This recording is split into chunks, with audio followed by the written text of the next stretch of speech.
Greetings, fellow armchair Imagineers. Tiki here. And SandyClaws, too. And Wile as well. And tonight, we're talking Mr. Banks. That's right. That's right, folks. We are doing our coverage of D23 2017, Day 2 here in Anaheim, California. And, of course, we are not in Anaheim, California. We are watching this from the internet, but we are here to give you guys the scoop, and more importantly, give you guys our opinions on the scoop, because, of course, I went a little crazy last night with The Incredibles. I'll admit that. I went a little crazy. A little is an understatement. Yeah, I know. It's all in the past. Don't worry about it. Yeah. I have nothing but positive things to say about most of the announcements made tonight. So yeah. So we're gonna start things off on the right foot.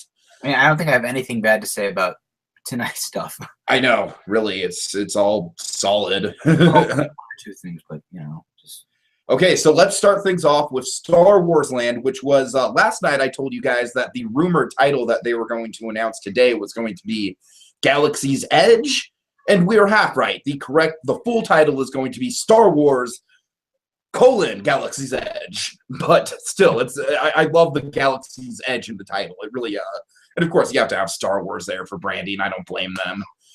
So here's the deal with Galaxy's Edge, guys, that I'm so excited about. Of course, we got a few new details about the two rides. The Han Solo ride, I'm still skeptical about it, but apparently there's going to be like two people piloting the Millennium Falcon. There's going to be four people firing guns, and then there's going to be two people who trigger the light speed. So people are going to have like different roles on the ride depending on where they sit. Which I'll admit, it does sound cool. My concern about the Han Solo ride is never that it wasn't cool. It was always like, I'm scared to death for the capacity of that thing. But, we'll get into the logistics of that when we get more information as the months go on, of course.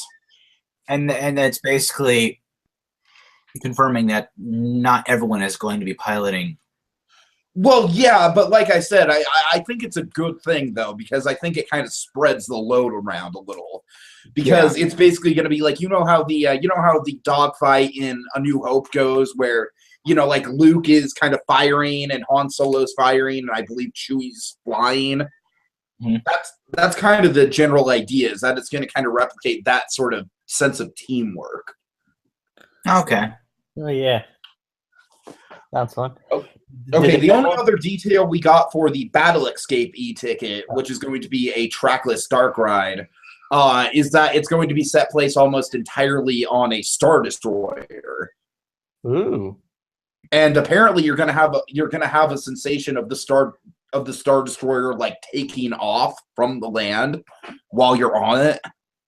I hope they give the sensation. I hope they give the sensation of light speed. Mm-hmm. Mm-hmm.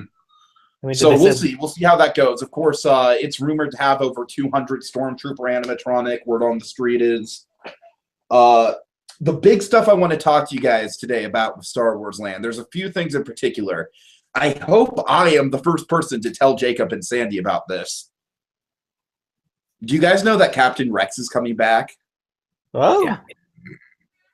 Oh, yeah, I think I heard that. Whoa. Oh, what's going on? What? Oh no, you guys just cut it like really bad for a second here.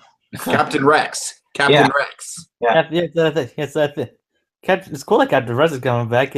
He's a major clone trooper in the Clone Wars. Not that Captain Rex. Wait. Oh. The Captain Rex from the original Star Tours. Oh.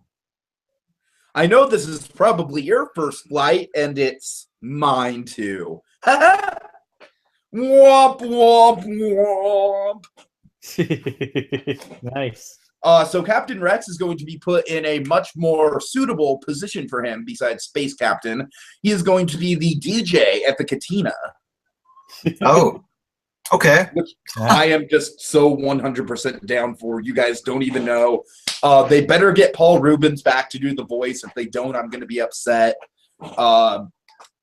Okay, now let's get into some of the semantics of this land.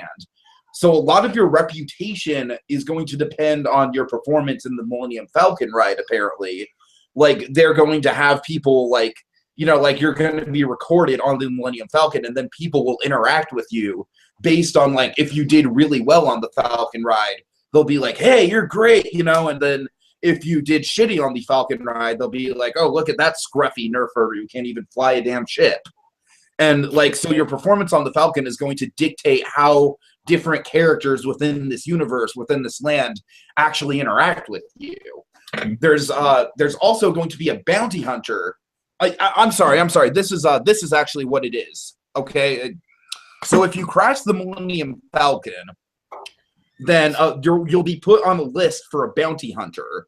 And the bounty hunter is going to be a new character. And also the person who has control of the Millennium Falcon right now is a new character. So this is all happening like within the timeline of the new movies. And it's kind of like in between movies, I want to guess. It's like, I want to say it takes place between episode 7 and 8. Don't quote me on that. That's my guess. But because it's definitely, it's going to feature a lot of elements from the new trilogy, like Kylo Ren and the First Order and stuff like that. But anyway, so just bear with me here, guys. So if you crash the Millennium Falcon, like I said, if you fly successfully, then people will give you props, you know, and you walk around Star Wars land and be like, hey, look, they you know, like, good job on that Falcon run. But if you don't, then like I said, it might dictate how people treat you. But most importantly, you will be put on a list to be dealt with a bounty hunter who will be, you know, literally hunting down people who did bad on the Millennium Falcon ride. Oh, wow. That's actually really cool. Which will create, like, an air of suspense, right? Like, you'll literally be, like, looking over your shoulder as you're going through your day the whole time. Like, did they reveal what exactly the bounty land? What? Through the entire park or just Star Wars land? I think just Star Wars land. Yes. I would hope not the entire park. Like I've come all the way from Hollywood Studios to Animal Kingdom to tell you, you suck. The Doom Buggy turns around. He's sitting there with his blaster. Oh, God. Okay, this also sounds really cool. This idea that... I'm sorry. Hold on. Did they actually reveal what the bounty hunter would do? No, they did not. Oh, that's too bad. And is it actually like confirmed, or is it just like a prototype? Yeah, this has been confirmed. Yeah, the whole bounty hunter thing has been confirmed. It's one of the like examples they use of how your actions in Star Wars land actually dictate the story. Oh, it's really cool. So apparently Kylo Ren is hidden out somewhere in this planet. Like, he's got his hidden base somewhere on this planet. And that's kind of the whole plot of the land. Like, that's kind of the story that's unfolding as you're walking through the land. And so there's going to be members of the, oh God, is the First Order the rebels? No, the First Order is the Empire. Yeah, it's the Empire. It's like the rebels, like the Resistance. Yeah, the Resistance, right? Why aren't they just called the Rebel Alliance? Anyways, I'm sorry. That's neither here nor there. So there's members of the Resistance that are going to be walking around and recruiting people to go on a mission to hunt down Kylo Ren within the mountains of the land. Well, you guys saw how vast that rock work is. I bet you they're making like secret passages in that rock work that you can like, you know, I bet you there's going to be a whole cave system in that rock work for this Kylo Ren adventure thing. Oh, you know what would be really cool if he had the option to turn to the dark side.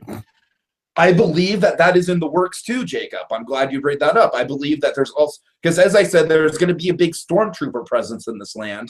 I believe that there are going to be First Order recruitment officers in the land. Ooh. Yeah. So you see what I mean? You see what I mean? This is not just like going to a land and experiencing a couple rides. This is literally going into a land and playing a role in an ongoing Star Wars story. That's pretty awesome. That's pretty damn awesome. It's insane.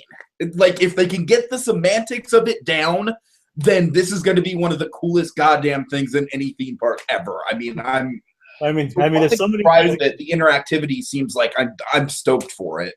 I mean, there's so many ways it could go wrong, but I mean, of course, there's like as any theme park goes, there's so many ways it could go wrong. But there's also so many ways it could go very right. I just think the ambition of it just far outweighs the risk for me, because I just respect the ambition of trying something that's not just, it's not just $100 million theme park attraction that uses a lot of sets. This is a full-blown evolution of the theme park experience in my mind. Yeah. Like Disney's really starting to go all out with their theme park stuff. Mm-hmm. I mean, they're already pushing the boundaries before, but now this is just beyond. Yeah, it's pretty insane, guys. Yeah, and I'm trying to think of the only other details I have is that there's apparently going to be a lot of background characters. I think Sandy's trying to say something. Oh, sorry, Sandy. I was just going to say, our wallets better get 10 times deeper now. With all this. I know, right? We've got to have money. Exactly. Come on. Okay, so or do you like to call it? Or you go ahead, Jacob. Or does he like to say product? Okay, the only other thing about Star Wars Land is that there's going to be like roaming characters like BB-8, Chewbacca, people like that who are just going to be in the land and just on the mission, you know what I mean? Trying to track down Kylo Ren as it's all going down. So it's literally like a Star Wars movie playing out in front of your eyes. Man, that'd be the worst job in the entire park in 100-degree weather plus and a Chewbacca costume. The entire shift. Oh, how do you? I do it. Well, maybe they. Well, yeah. I mean, just imagine how much you're getting paid to do this, though. And also, they have AC units built into those costumes nowadays. Yeah, no, it's just. Yeah, and I'm pretty sure they wouldn't require Chewbacca to be outside at all times. Honestly, Chewbacca might be hanging out at the cantina the whole time. I mean, considering the whole the bulk of his costume and all. Right. And BB-8 probably would be contained to a single area because. No, I imagine I could actually see BB-8 legitimately just roaming around on his own free will, just going everywhere. Because BB-8 is, keep in mind the technology of that character, the way they filmed him. He's just a very versatile remote control robot. You know what I mean? Yeah, I mean, it'd be pretty cool if they had set paths for him to follow. That'd be pretty cool. Yeah, that's what I'm saying. Right. I could totally see BB-8 just being a big highlight. BB-8, you want to see him, right? And if you cross paths with him, you'll get into some wacky hijinks. He give you a thumbs up. Yeah, exactly. Anything else we want to say about Star Wars Land, guys? I mean, I don't have anything else. Okay, let's move on to the next big announcement in the Disney Parks panel. It was Mickey and Minnie's Runaway Railway, which... This is going to be great. This honestly might be the spiritual successor to Pirates and Mansion. I wouldn't hold it that high, but this is going to be really, really. I mean, I know there are people that are really upset because the movie ride is being taken out. Here's what I'm upset about, and Monkey also brought this point up in our group chat, is that I'm upset that they're closing the ride in less than a month. It's that was so little of a warning time, especially considering this is a ride where you're going to have to, it's going to take years to build anyway. So why not just give the Great Movie Ride a farewell tour? Keep it open one last year. Let people like me who have never been on it and I'm planning a Walt Disney World trip next year get to go on it. Right, that's the most angry you'll see me on this podcast, okay? So wait a minute. I got to see the Great Movie Ride in its last year? Yep. Damn. Yep. You were one of the lucky ones, Jacob. Honestly, I have no connection, no emotional nostalgia or anything for the Great Movie Ride. So it's really seeing it go really is of no loss to me. Here's the thing. If the Mickey ride wasn't that much of a game changer, I would kind of it's just everything I've seen about the Mickey ride looks incredible. So and just the fact that Jacob, after Jacob, go. No, I mean, what I'm saying is really, I mean, it's a neat ride and all, but really, it's just like a celebration of film history, which is the whole idea behind Hollywood studios to begin with. But Hollywood studios is like trying to go like rebrand itself and everything. That's the thing. That's Again. the thing. And for that reason, I think that it makes sense that a Mickey Mouse ride would be kind of the big anchor of a park like that. Yeah, for sure. Because I don't know if you guys heard it was like rebranding itself again. Yeah, I wouldn't be surprised. Like, I'm not surprised. yeah, it's supposed to be like getting a new name sometime soon. I like, did not that- hear that. I think they're changing it like like I don't know what its name is going to be or anything. I mean, I don't think even they know what it's going to be yet. But Interesting. I mean, this could be like the linchpin of the new park. Oh, I absolutely think it's the linchpin of the new park for sure, without a doubt. Okay, guys, so I showed Ezra and Jacob a video right before we went on air, the presentation, and basically what this ride is going to thrive in is a new technology that Disney has invented, a new technology that uses physical sets and gives you a 3D effect without having to wear 3D glasses or stare into screens. And that's just beautiful to me. Sorry, Go ahead, Jacob. I keep wanting to talk, but sorry, you go ahead and explain it. No, it's fine. Go ahead. I'm sorry. It basically creates an interactive 2D environment in a 3D space. Yeah. That in itself, I think, is going to be a game changer for theme park technology. It's just props to the Imagineers for coming up with something completely innovative. Innovations. Also, one of the things I'm really excited about with this attraction is that apparently it's going to have a theme song. Oh.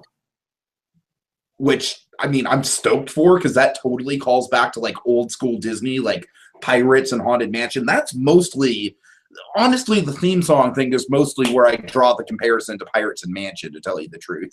Because that's something that they cited as well at the D23 conference, is that they wanted to kind of have the feel of like this song being connected to the ride's identity, right? Like you can't think of the ride without thinking about the song.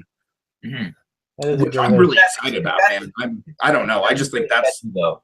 What? And Got to be really catchy though. Oh, he said it was super catchy. Okay, that's good. And didn't they say they like worked close with the team who made who's making the new Mickey Mouse shorts? Very closely, yeah. And I'm glad you mentioned that, Jacob. Of course, we're all big fans of those new Mickey Mouse shorts.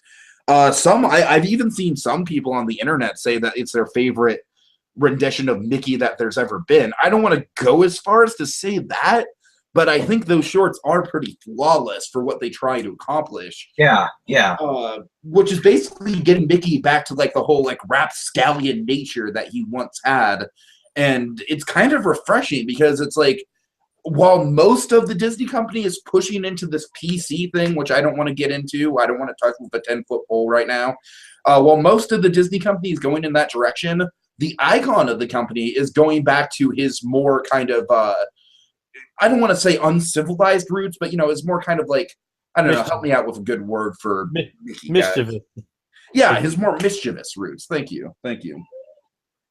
Like not necessarily like the new show kind of like balances the whole kind of like nice guy cultural icon, but also like the guy who gets into trouble and tries to fix his own mess sometimes only makes it worse. And the guy who has a temper and isn't going to take shit when people are giving him shit. And sometimes he has a temper that almost matches Donald in some cases. Right. And Goofy does as well, which very much fits with like the early Goofy shorts, which were about road rage and stuff like that. We're not fully crossing into the Geef territory either.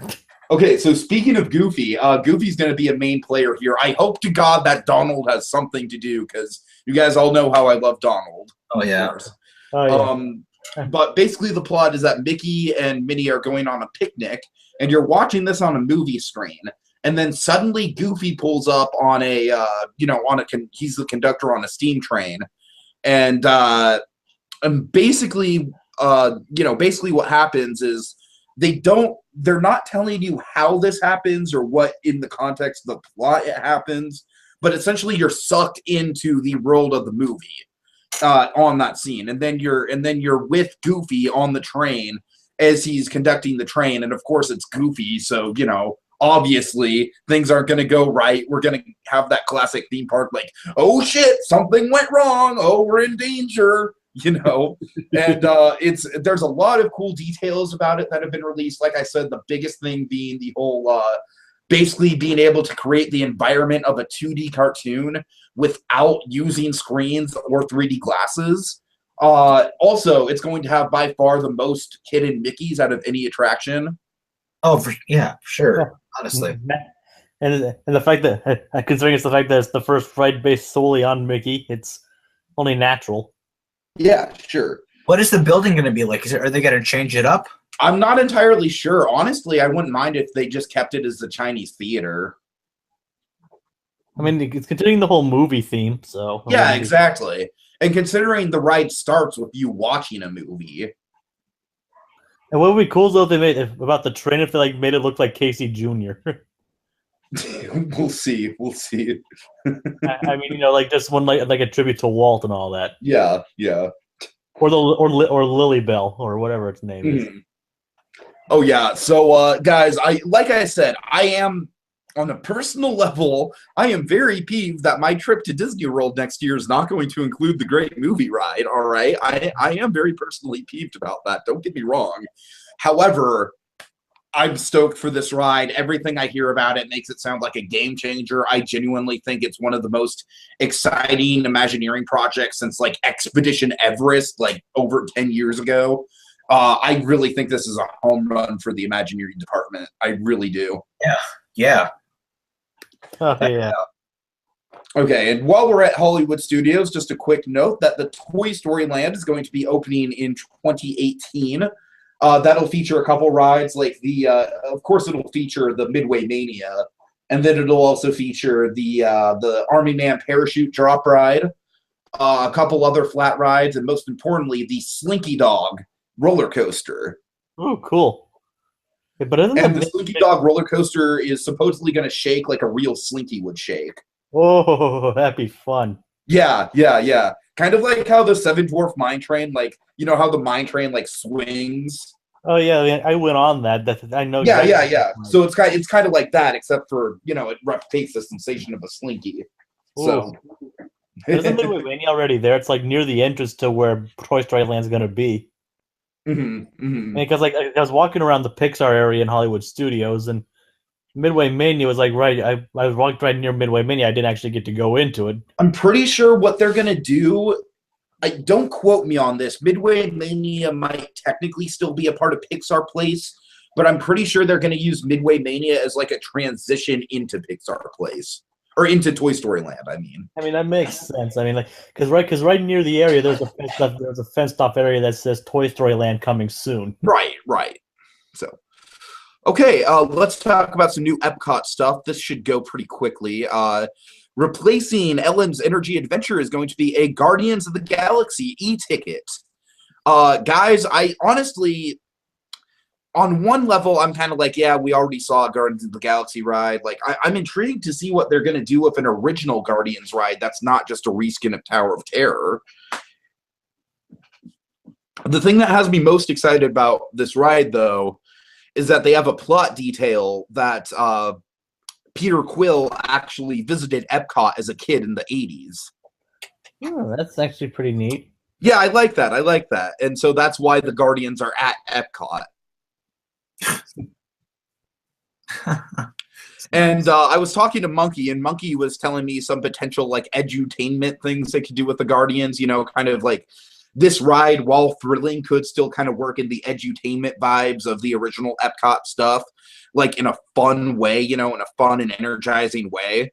Monkey said he could also see them doing a lot of fourth wall breaky humor, Star-Lord being I can't wait to Horizons again. Star-Lord getting excited about rides that have been closed for decades. Oh, man. Nice.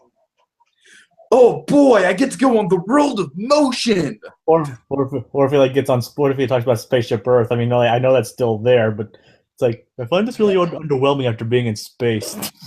Right. Oh, okay. So then the other thing coming to Epcot, on the other side of the park in the France Pavilion of the World Showcase, is going to be a clone of the Ratatouille ride, the Ratatouille trackless ride from Disneyland.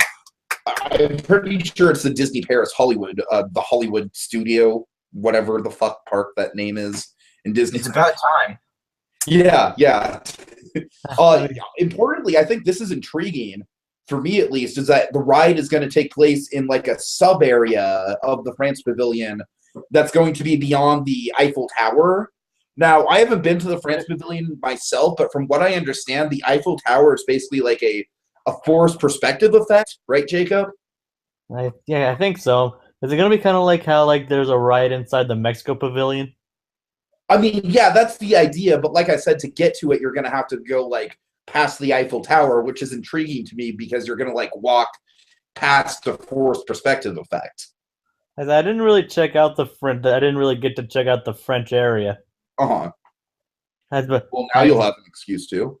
I mean, Epcot was pretty big, and I got there pretty late, so I didn't really have time to check out everything. Right.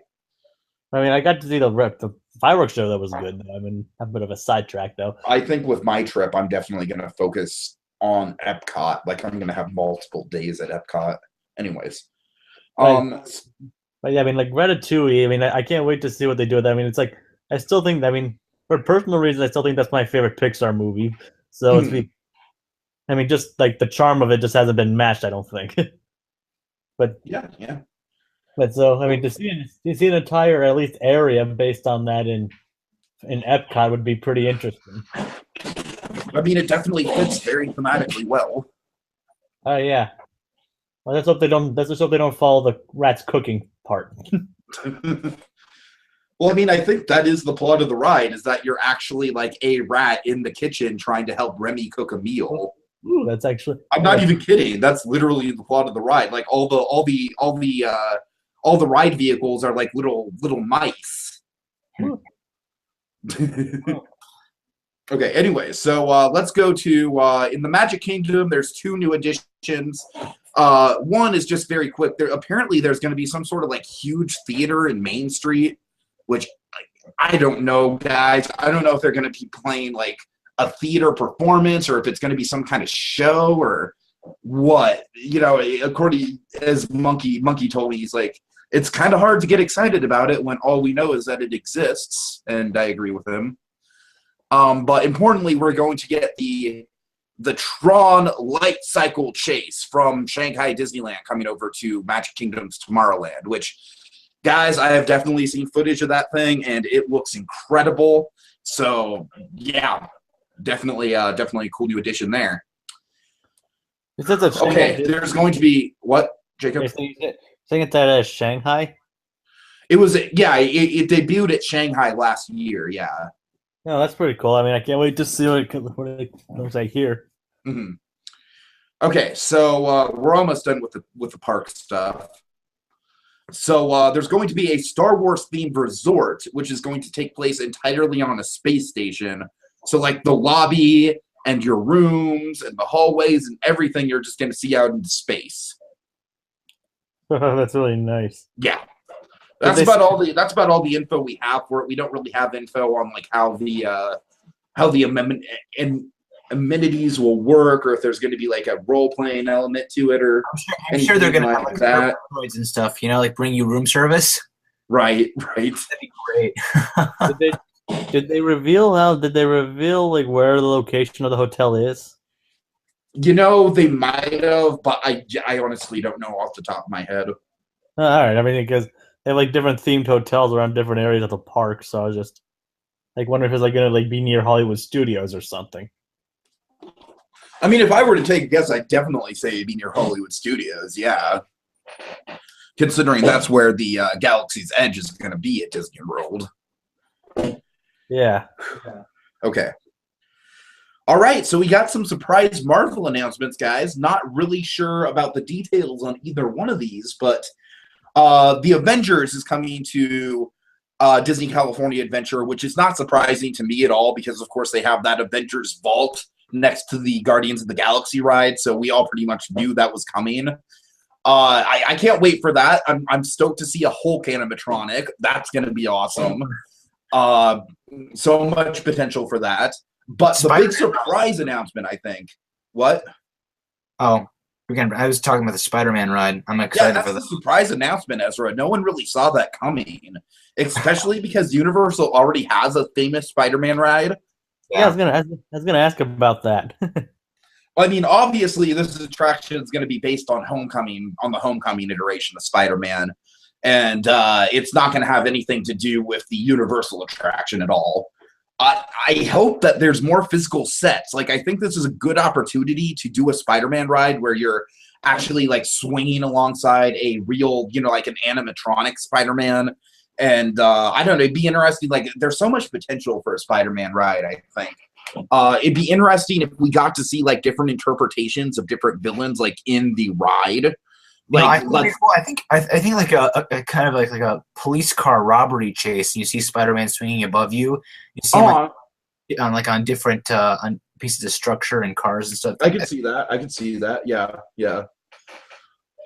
So yeah, that's definitely going to be the first stage of the new Marvel Land. I'm sure that there will be other elements of Marvel Land as we go forward into the future, but that's kind of a good first start, is the Avengers e-ticket. I'm sure the Avengers is going to be like a big e-ticket, and Spider-Man, if I'm guessing, I think Spider-Man's going to be more like a D-ticket kind of dark ride, sort of how like the Jacob, kind of how like Flight of Passage is the big e-ticket in Avatar Land, and then the Nave River Journey is like the D ticket. Like, it's still really good. It's just Avengers is probably going to be on a bigger scale. So, okay, so let's talk about the most controversial thing to come out of probably the entire D23, unless you're Tiki, in which case that's The Incredibles 2. But for everyone else, that's Pixar Pier. Yeah. I didn't actually hear anything about this thing. Not a lot of details are known. All we know is that they're just completely like, honestly, guys, I'm not a fan of this at all. I'm really not, especially because Paradise Pier, like just a few years ago, reskinned all their rides. Like they have like the Silly Symphony Swings and Goofy Sky School, and they just reskinned a lot of those rides, and now they're just, yeah. And of course, the Mickey's Fun Wheel. Like, are you telling me we're going to get rid of the Mickey's Fun Wheel? Or are you telling me we're going to have a... That's the thing, like having like Woody's face up there instead of Mickey. Yeah. I remember staying at the hotel there and looking out the porch window and just looking into that Mickey Ferris wheel and thinking, wow, that's so beautiful. It was at night, all the lights were on. It was such a beautiful sight. I kind of miss that so much. Well, the reason I'm not so sure about this is because I'm like you guys have never actually been to the California theme parks, so I wasn't even familiar with the Paradise Pier at all, so that's why I didn't even know about. And are we gonna have to change the Paradise Pier Hotel to the Pixar Pier Hotel? I don't know.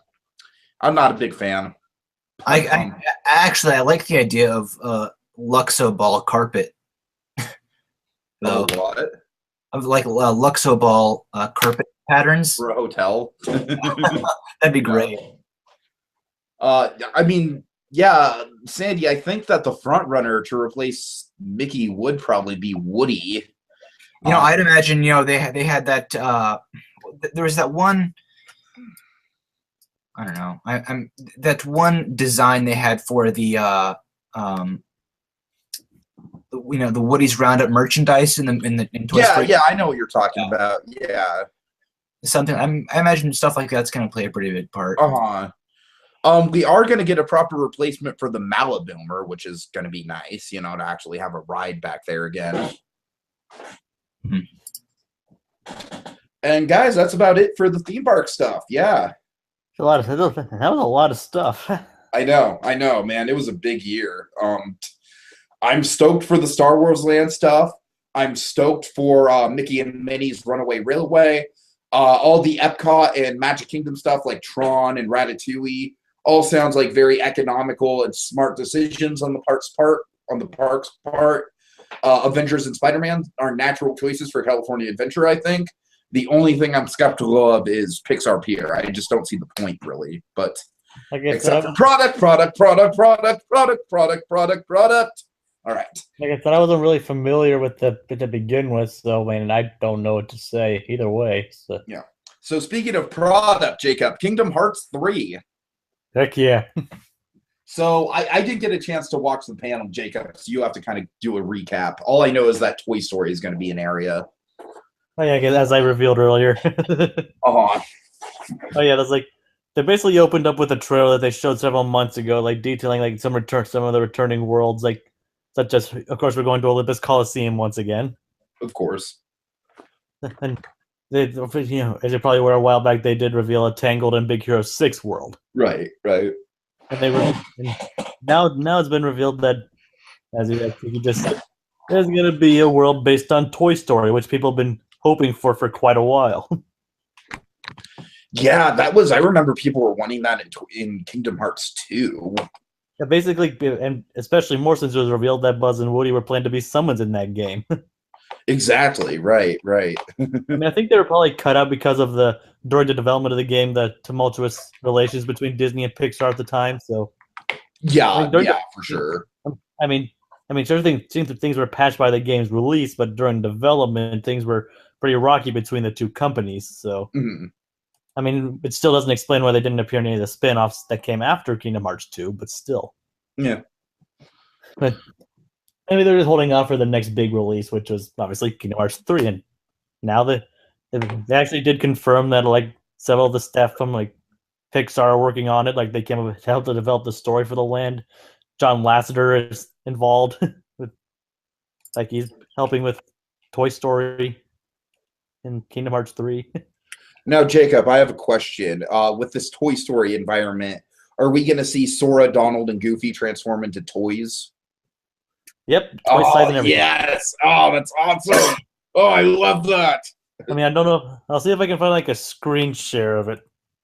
No, don't worry about it. I just want to go through this as quickly as we can. So don't. Yeah, they basically turn into like toy rubberized version. Not necessarily rubberized, but basically think of like an action figure versions of themselves. Oh my god! Oh yes! Oh, that makes me so happy. And I am unsure of the English of who's returning to do the English voices because the trailer they showed was all in Japanese. That's right. That's very curious because Haley Joel Osment cannot voice an adolescent boy anymore. That's for damn sure.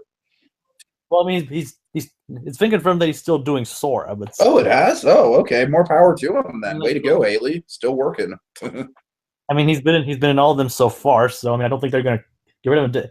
They're making him more sound like a teenage Sora, kind of. No, I understand that, but I've seen have you seen Haley Joel Osment in live action movies recently? Yeah. Anyways. What I was saying was I was mainly referring to the Toy Story characters. Yeah, sure. Like I said, because I don't know if they got like Tom Hanks, Woody Allen, not Woody Allen, Tim Allen. Well, you see. I mean, I'm Buzz Lightyear. I mean, I'm a Star Commander. Yeah, Woody Allen. yeah, Tom Hanks, Tim Allen. I don't know if they got any of those. Infinity and beyond. Yeah, that'd be hilarious. All right, I'm sorry, Jacob. Go ahead. No, it's fine. But like I said, since the trailer was in Japanese, I don't know if they got anybody to. I mean, usually they're good at like keeping the official English voice actors. So most likely they got them. I remember that the first game was barely any of the original actors. No, I mean they've been pretty good since then. I mean, mainly since then, right on.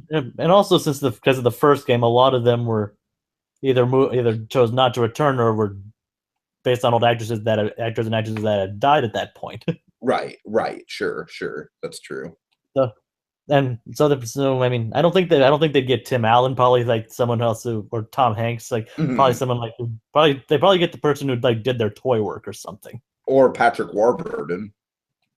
Yeah, that would work too. Because Patrick Warburton did Buzz Lightyear: A Star Command. Yeah, so they're probably that. I mean, it just hasn't been. It could have been confirmed, and they probably released the English trailer already. I just haven't seen it yet. Sure. But they actually did finally given what people were hoping for not a release date, but a release year. They confirm it will be released next year in 2018. Yeah, we'll see. We'll see. That's the thing about video games; they can always be delayed. I mean, they've been announced in like 2012 or 2013. That's what I'm saying. That's exactly what I'm saying. Yeah. So we'll see. I mean, I need to get a console to play this thing on because, like, my console of choice is going to be the Switch, and I doubt this thing is coming out for the Switch. Only on the PS4 and Xbox One. Exactly, and I'm not buying myself a PS4 or Xbox One because if I did, I'd literally be buying it just for Kingdom Hearts. Well, I have both, so but I'm going to stay with tradition and stick with the PlayStation. Yeah, for sure.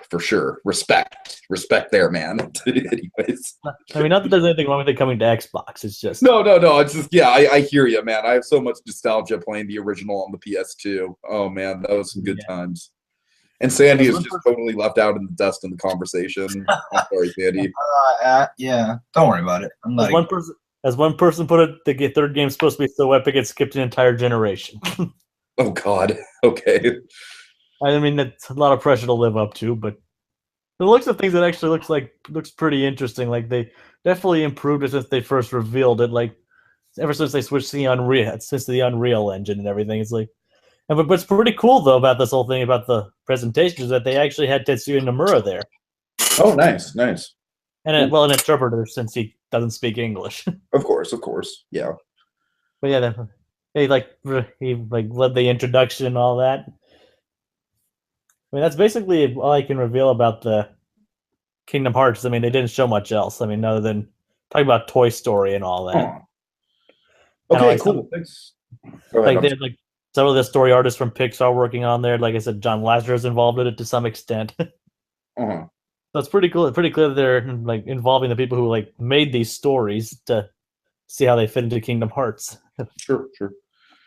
Okay, so let's move on to the live action panel. I'm sorry. So there's a couple things that were revealed today that we're not going to see for a long ass time. All right, just not a long ass time. First and foremost, The Lion King Circle of Life cold open in live action. I want to see it so bad. What is it with Jon Favreau showing this stuff and not releasing it online? That movie's not coming out till 2019, so we're not even going to see a trailer until next year. I mean, they did it with Jon Favreau's last movie, The Jungle. Yep. I was about to say The Lion Book. and even with that, I think with the last movie, they did the bare necessities, which is fine. That's a famous scene. But the Circle of Life is one of the most iconic moments in all of the Disney canon. Oh my God. Yeah. I mean, also, they played a trailer for the Avengers Infinity War, which honestly, I wouldn't be surprised if that drops with Thor when Thor comes around or around that same time. But nothing was revealed about it. I don't really have a lot of info except for the fact that it got a huge response and a standing ovation from the audience. So yeah. The only thing I knew about it was the fact that they had a life-size Thanos statue there. Nice. Okay, and then I guess on the subject of Disney live-action stuff, we've got some casting news, and then we'll get into The Last Jedi is our kind of ending point here on the podcast for tonight. Thank you guys for being with us. We appreciate it. Okay. Just tried to do the D23 coverage as best we can and as timely of a manner as we can. All right, so this is Tim Burton's Dumbo has started production. We've all shat on this idea and shat on this idea and shat on this idea and shat on this idea some more. I gotta say, guys, I feel like a big giant hypocrite here. When I saw the production still of Tim Burton and the Casey Jr. train, I was like, fuck! It looks good! I'm like, damn it! God damn it! I don't want to like this, but I like the look of the Casey Jr. train. They made it just realistic enough while still having the character of the train.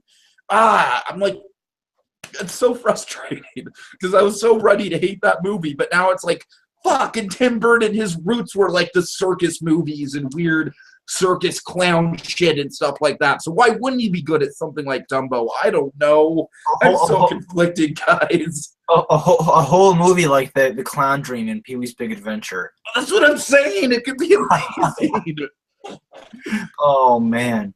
And I'm sure that Tim Burton grew up on Dumbo, and it's a big point of inspiration for him. I'm just based on that fucking still. I feel like I'm betraying myself by saying this, but I am down for this movie. I'm so sorry. Don't come after me, people. I'm sorry. This is literally me just grasping at straws. Like, come back, Tim. Come back. I really haven't been giving this whole concept or this whole thing much attention. I've kind of forgot about it, and then I was only recently reminded of it because of that photo. But it does look really good. Like I'm anxious to see more production stills and the trailer and all that stuff. I think it's got a damn good cast too. We have Danny DeVito, we have Colin Farrell. I can't wait to see Danny DeVito. We have Ava Green. A lot of good talented people in the mix in this cast. And not a Johnny Depp in sight. I highly doubt that Johnny Depp's going to be involved. What role is Danny DeVito? Do you know? I'm pretty sure he's going to play the circus ringleader. Yes. Yeah. I was hoping you were going to say that. I was like, please don't be the mouse. No. I don't know who's going to be the mouse. I don't think that's been cast yet. I was like, I need to see Danny DeVito. I can see Colin Farrell as the mouse, actually. Who? Colin Farrell. Okay. That actually wouldn't be too bad. Yeah, I could see it. Like instead of like kind of like the 1930s gangster accent, he has just the Colin Farrell Irish brogue accent. I wonder if they'll include the crows. I doubt it, and I don't even want to talk about the crows. Let's move on. Yeah, probably not. Probably good.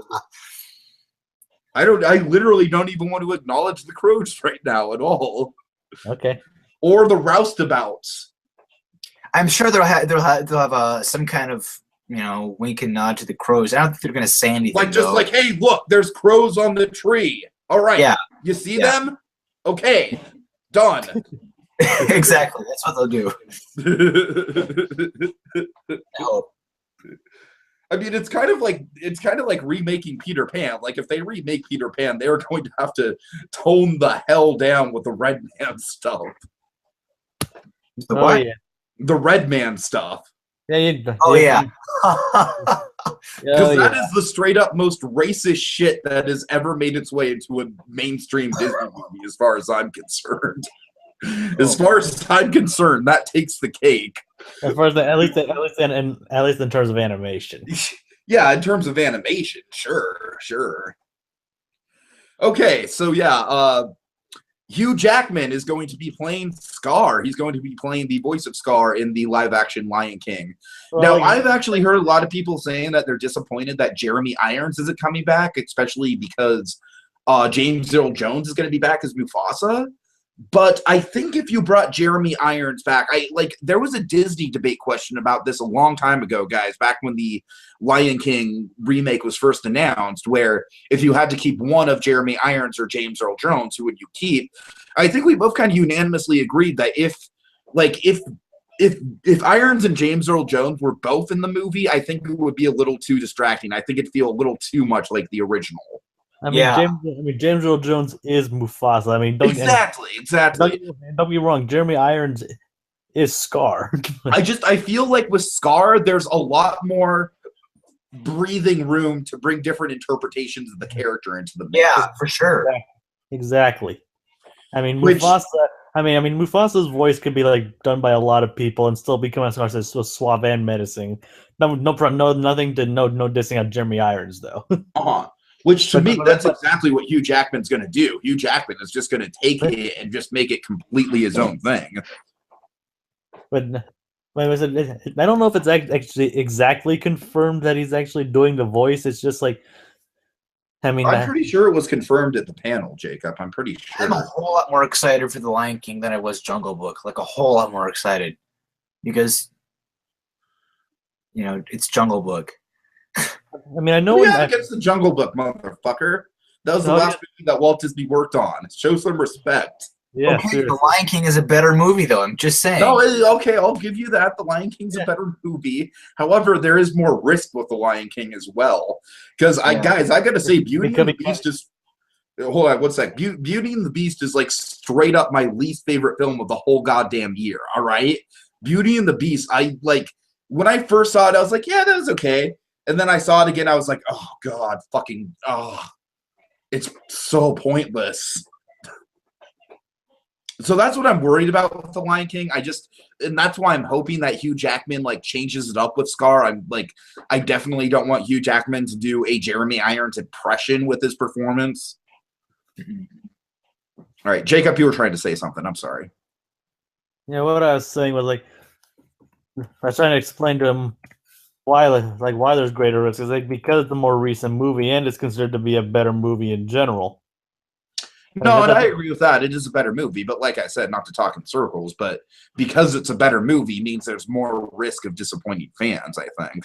Yeah, that's pretty much It's kind of like Pete's Dragon. Like Pete's Dragon was kind of a shitty movie back in the 80s, and the new one is way better. Way better. So long. Oh my gosh. Anyways. Okay, and I guess the last bit of casting news that we're getting before we get to the Last Jedi reel is Will Smith has been cast as the genie, which the only thing I thought when I saw this news is oh, thank God it's not Dwayne Johnson. Yeah, Well, I like Dwayne Johnson, okay? I like Dwayne Johnson as much as the next guy. I just don't want Dwayne Johnson to be the go-to, nice, buff guy of the Disney universe. You know what I mean? You're welcome. Honestly, he's been in way too much recently, and it seems like he's just getting way too big. He's going to be in Jumanji. And he was just in Baywatch, just a few months ago. And Baywatch failed. Yeah. Totally failed. Baywatch is one of the biggest failures of the year. Oh, yeah. So, yeah, I mean, no disrespect to Mr. Johnson, who was the other front runner for this, I think. But Will Smith... I'm not the biggest Will Smith fan in the world. I'm really not. But I do think he's at least a very capable actor, and I think he can definitely bring something to it. My personal choice and Dragon's personal choice was Jonathan Banks, who's Mike Ehrmantraut from Breaking Bad, who'd kind of be the curmudgeony old man version of the genie. Yeah, what do you want? You only got 3 wishes. I kind of wanted a more sour genie, you know what I mean? And that's kind of one of the things I hope they don't do with this version of the genie. Yeah, sure, it's Will Smith, so he'll crack a joke or two, but I want to see this version of the genie be way more, drive by emotion, way more kind of I want to see him, kind of show off, show off the emotion of being trapped in that lamp for thousands of years. You know what I mean? Sure. Honestly, I was really relieved when I read that they are not going to be using his actual features, appearance, Mm-hmm. Just the voice. That was a huge relief because I know they did with that with Shark Tale. I know it's a completely different. Oh God! Oh God! Oh man! Oh, what a dumpster fire that was! Yeah. Yeah, I honestly, I'm totally down for it. I'm still down for this movie. I think I've always thought that Aladdin would make the most sense out of any modern Disney movie to get remade into live action. Yeah, and I also think the formula is completely there. It's it's going to be a totally Pirates of the Caribbean style, adventure film. You know what I mean? Yeah, that'd be great. They just cast Aladdin, and it's some guy I've never heard of before. It's a total unknown, which I think is a smart choice. It is. Yes, it's awesome. Did they confirm? Have they confirmed any of the other characters yet? Jasmine.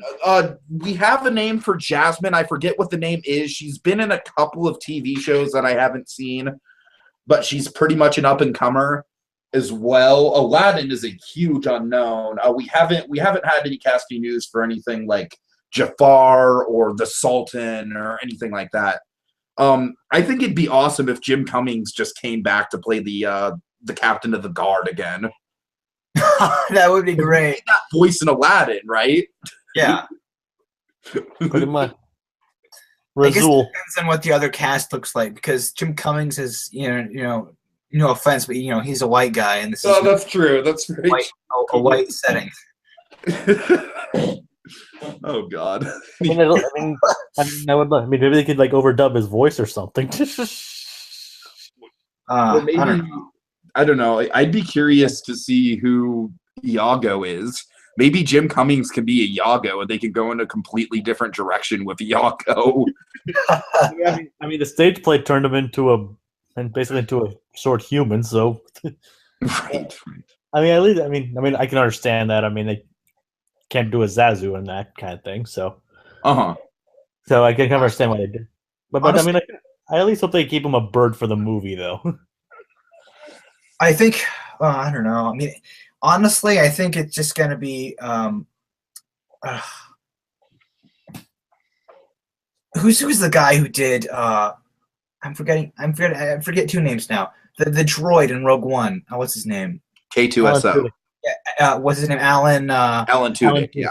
Yeah, I think it's gonna be like one of those situations where I don't think they're gonna get some big, huge voice actor, to. Oh, I could totally see Alan Tudyk as Iago. Yeah, I think that's I what they mean, should do, because I don't think these animals should talk. They should just have, like, obviously he's a parrot, so we should say, Well, I mean, obviously Abu's not going to talk regardless, or Raja. Yeah. Well, they'll probably get like Frank Welker back for that. I don't know. Like, I wouldn't be opposed to seeing Iago talk. I really wouldn't, especially because the rest of the animals don't talk. I mean, Iago is like one of the cornerstones of his character was the fact that he could talk. Yeah, I'm not really feeling that, Sandy. Like, I think Iago needs to talk. I mean, Alan Tudyk could like use a voice similar to his Ludo voice. Right. Oh my God, yes, it would be similar to his Ludo voice, wouldn't it? I could see that. I said I could see that. It would be kind of similar to his Ludo voice. Yeah, but and did they confirm who's directing the movie by any chance? Yes, it's going to be Guy Ritchie. Oh, that's actually pretty. That's actually pretty neat. Who directed the Sherlock Holmes movies, and he also directed King Arthur this year. But Disney doesn't want to remind you of that. Yeah, I don't know. So Disney's just like, the Sherlock Holmes movies. You guys like those movies, right? Okay, so I guess the last bit of thing we have to talk about, guys, is the Last Jedi behind-the-scenes panel. Oh my God. Of course, we got a similar thing last year with Rogue One at Star Wars Celebration. We had a behind-the-scenes panel for that. Shit. I mean, this is basically just a trailer, right? It's like we see so many character designs. The creatures in this movie look outstanding. It's just like it's all animatronics. It's ridiculous. Man. That looks amazing. I'm very intrigued by the story. From everything that I've heard from the interviews with the actors, like Daisy Ridley said, like, yeah, this is a bold and really risky story choice by Rian Johnson, but it feels like the right one. And then Luke Skywalker himself, Mark Hamill, he's saying, like, they're pushing my character into directions of story where I never would have thought possible. So, guys, Rian Johnson is my man, okay? Like, I have been in Johnson's corner 1,000% since the moment he got this gig. And I think this dude is going to deliver on a very visceral level with this movie. I mean, well, you weren't really with him when they released the first trailer, as I recall. What? Well, no, the first trailer, I just kind of underwhelmed with the first trailer. It was nothing to do with Rian Johnson. Wait, were you talking to me, Jacob? No, I was talking to Sam. I'm talking to Tiki. Oh, I thought you said Ezra. Jacob, I just want to make it clear, like, the first Last Jedi trailer, I was a tiny bit underwhelmed by. Mostly because we didn't see Luke Skywalker's face in the first trailer. Like, I understand they're trying to hide it still, but it's like, just goddamn show the man talking. Come on. But anyways, no, Rian Johnson, I've never had one negative thing to like. And I believe I even praised the directing in the trailer, like the compositions of the shots and everything. Like the far, like, we're gonna get like these super wide shots in this movie, like the shot of Rey on the rock with the lightsaber from like far away. I'm so stoked for it. We also saw some footage of a setting that looks, I can only describe it as a is like a kind of like a casino. Yeah. Like it looks like there's like a little rodent looking character in the middle of a roulette wheel. It looks like there's some alien creatures that are kind of like in suits or something like that. I bet that's a casino, and I'm really excited to kind of explore that territory for Star Wars. Yeah. Let me see. I'm trying to think. Of course, Carrie Fisher. Just guys, I can't even tell you. It's. I'm just gonna legit cry when I see Carrie Fisher on screen in this movie. You know what I mean? It's. Oh man. Just seeing her. Just anything she does. Like any behind the scenes footage of her. It's like a fucking angel or something. You know what I mean? It's just like, oh God, there she is. There she is. I am so glad that she got to be in this movie. And I'm also really glad that she got to experience the surge of Star Wars fandom coming back before she died. And she truly got to feel appreciated. But of course, I don't want to make this a eulogy of Carrie Fisher. That's, I mean, we all miss her, but I don't know if you guys ever mentioned this, but she was inducted as a Disney legend. Yes, she was. We'll get to all the Disney legend stuff tomorrow for sure. And Mark Hamill was talking about that, and like how much he missed her. He joked as like she probably would have flipped me off 2 times already. Probably, I believe it. Oh, God bless that woman. Yeah, so yeah, treasure. So yeah, there's everything I've been gleaming from The Last Jedi. It's like Rian Johnson is going in some really visually interesting directions with this thing, especially with the wide shots. Yeah. B, Rian Johnson is going into some really deep and interesting story and character stuff with this movie, which excites me even more. Oh, and yeah, that excites me the most, above animatronics or anything. I mean, but yeah, importantly, I think this movie is going to have more animatronics than even The Force Awakens had. Like, this movie looks pretty much all practical. It does. At least from now. I mean, apparently, even Snoke's supposed to be a puppet. That's what. Yeah. Oh my God. That's fucking awesome. Yes. I like. Oh, really? I hear that. Apparently, it's supposed to be like a freaking huge puppet. Too. Yeah, like a 10-foot tall, like fucking like Dark Crystal style puppet. Oh, God bless you, Johnson. I just hope it looks convincing.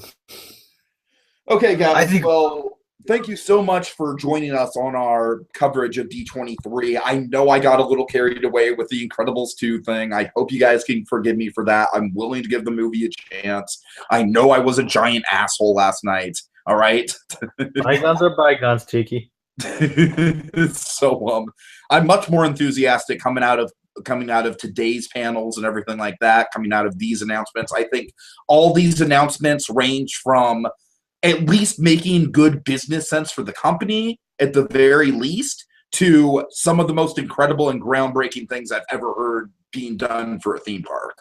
So yeah, a big home run for Disney, I think, today. Big home run. Oh, yeah. Okay, guys. So tomorrow night is going to be a very interesting podcast because what we're going to be doing is we're going to be taking a look at, of course, there are going to be some tribute panels tomorrow. I'm not sure how many more bits of news we're going to get tomorrow, because usually how it goes is the first 2 days of D23 is news, and then the last day is like retrospectives and history and all that stuff to kind of tie it all together. So I'm not sure if we're going to get any major announcements tomorrow, but what we will be talking about is, of course, we'll be going through all the Disney legends that were awarded on day one. We'll be talking through those. Let's see, other stuff. Of course, we'll be talking about, I'm kind of interested, I'm going to do some research into the crowd control situation because I heard it was awful, and I want to get details into how awful it was. So I definitely want to talk about the crowd control situation tomorrow. I definitely want to talk about some of the cool stuff like the Scrooge McDuck money bin and other exclusive kind of, exclusive things you could do. And most importantly, Monkey is actually going to be there tomorrow. Yeah. Or D23. Yeah, he's going to be at D23. Oh, that's awesome. Like, unlike us jackasses who just, like, watch the D23 panels from our phones and, the video's buffered every 30 seconds. Monkey's actually going to be there. Yeah. It was on my computer, and I saw it fine. Well, you have a So- better phone than me, Jacob. That's all I can say. I didn't say phone. I said I have it on YouTube. Okay, well that's the problem then, because I was watching it on the phone because I was on the bus, and yeah, obviously a computer is going to be more reliable than a phone. But Yeah. yeah. So guys, like I said, thank you so much for putting up with this nonsense. Of course, we also uploaded that ridiculous video of Monkey and I making those like phony predictions. I hope you guys weren't too mad about that. It was just a bit of silliness that Monkey and I came up with. This has been a super exciting D23 weekend, guys. Like, as a Disney fan, I feel so stoked and honored to be a part of this community, and I'm just very enthusiastic. Like, let's not act like the mice chat people here, guys. Let's not literally create threads just venting our rage, all right? Let's, like, even with something like The Incredibles 2 on my end, I'm trying to be positive about it. I really am. So, all right, guys, we will see you tomorrow, where we will be getting the inside scoop with Monkey and wrapping up with our coverage of D23 2017. Da da da da da da da da da da da da da da. Da da da da da da da da da da da da da da.